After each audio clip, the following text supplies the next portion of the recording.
I have a question here on Reddit from James Mad Dog Mattis.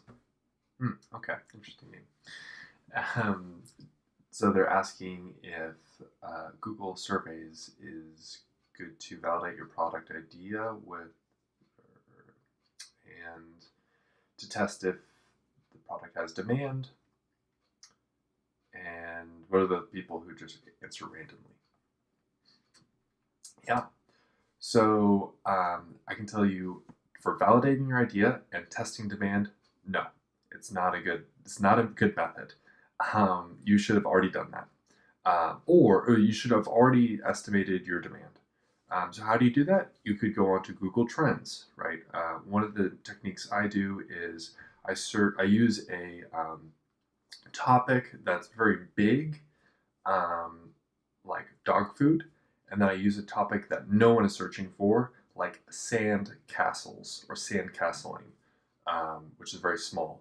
So I want my product idea to be above sand castling and below dog food, because dog food is too big, too competitive. I don't want to be selling dog food. So if an idea is in between those two Google Trends, that's my good benchmarks. That's what I do. Play around with Google Trends. It's pretty interesting. If you have an idea to see if there's demand or not, pretty soon you'll realize, okay, there's people searching for it, or no one is searching for it, or this is when I helped someone else out, they found that the term that they were using, no one in the United States was using, but people in India were using it. So it meant they either had to market it towards India or use a different term. And there was a different term for what he was using. So that's another aspect. So already figure out your demand before you do a survey. Second is it's not good for a validation.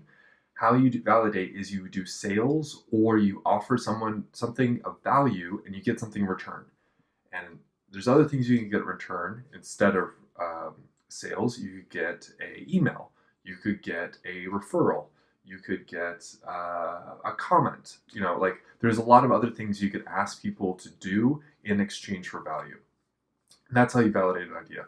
So those are the way. That's not what a survey is for. Survey is good for testing your assumptions about the product and fine tuning it. I have been working on Yarn. that's my one of my projects, and I was thinking, oh, maybe I'll sell it online or I'll do these things. And one of the things that I found is no one buys it online. Only 1 out of 10 people buy yarn online. So that was an assumption I had. And so going back, I'd already found that there's demand for yarn. I'd already picked my product and knew what I was going to do. But then I was kind of figuring out, okay, how am I going to sell it? How do they like to be sold? What's important to them? Do they want free shipping? Do they want faster shipping? Do they want it to be made in America? Those sorts of things. So that's how the survey is good to fine tune the product once you already know it. But you should not use a survey if you're trying to figure out what the product is, because you can't ask enough questions for that, and the questions, your response you're going to get.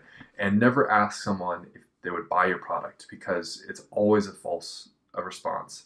Either they say yes when they really mean no, or they say no when that they could buy it if the conditions were right. Don't ask that question. So surveys are really good for fine-tuning your product. So I wish you luck, and let's see what you make.